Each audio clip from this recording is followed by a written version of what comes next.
ফোড়নটা কি দিয়েছেন? কালো জিরে, কালো জিরে কাঁচা লঙ্কা দিয়ে ফ্রাই করে তারপরে পেঁয়াজগুলো দিয়ে দিলেন, কুচানো পেঁয়াজ। তারপরে কি দিব? নাড়াচাড়া করে করে করে করে যখন আমাদের পেঁয়াজটা লালচা ভাজা হবে, তারপর আমরা কি দেবো? আলু।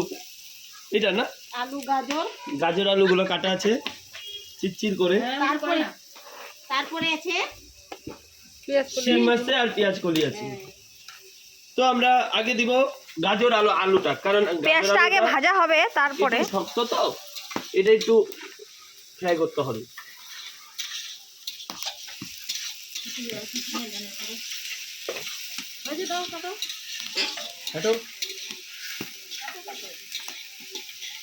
এখানে গান লাগাও।